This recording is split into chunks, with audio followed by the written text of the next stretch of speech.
Welcome back to Laverat Guitars on the YouTube channel, and this is just a nice little overview of a guitar that was brought to me for a fret level recrown and a good old service.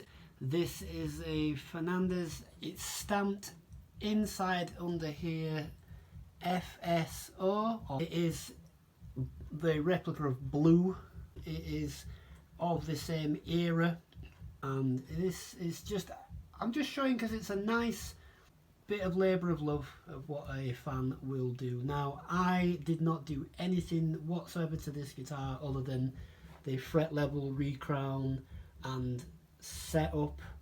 So if there's anything that any purists or whatever are going to have a whinge about, I'm not your guy, you know. I'm just showing what has gone on, obviously.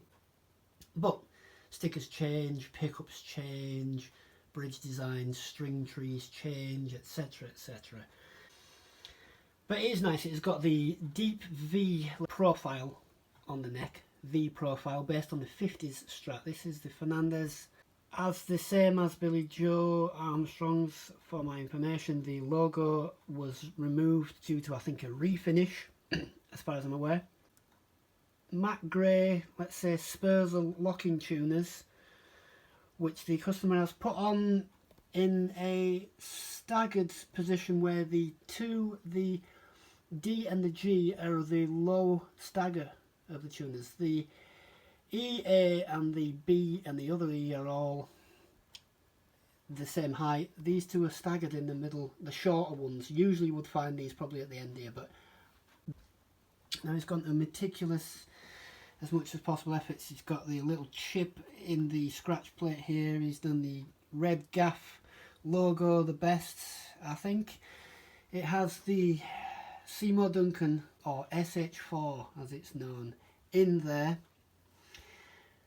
at the angle, which the pickguard has just been crudely cut out with the two little washers on the adjusting height screws are the same. The bridge, he has done all the rust work himself, replaced with the Graphtec saddles which are on there, even down to the point where the E saddle here has had the spring removed and backed as far as it can with two washers at this side. This will be because the intonation will have been sharp at this saddle, and you want the saddle to be, if it's sharp, you want it to go backwards more. This is as far back as it can get, taking the spring off to make sure that there's nothing in between the saddle and the chassis of the trem. And with saddles like this, even the slightest adjustment can make a whole lot of difference, so that's why that will have been done. It's got just the single humbucker, which is directly to volume and to out. So this 5-way is out of the loop.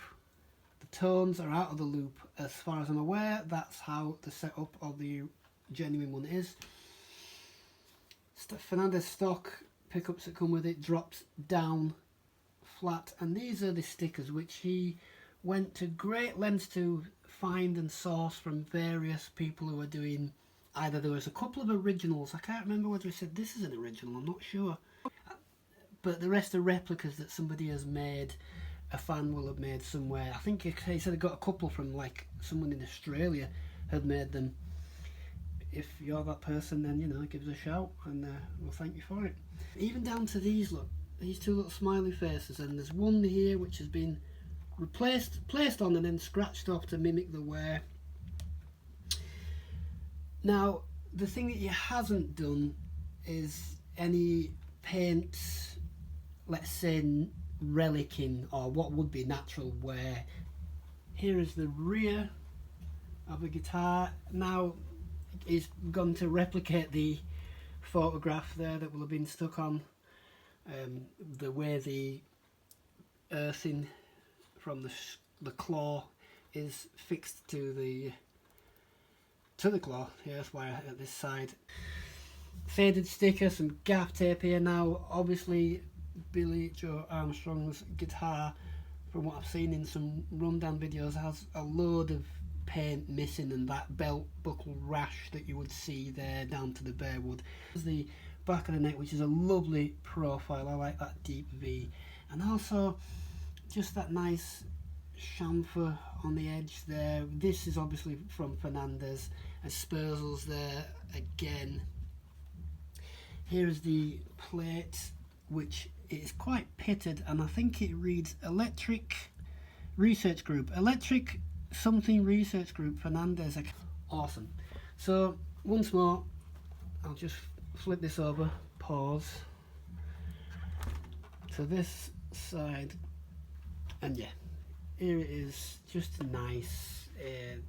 The radius of the board, I think, is 7.2. In fact, it's a little over 7.25. It's a little sharper. It does drop off a little, and he's taken all the finish and whatnot off there and dirtied it up.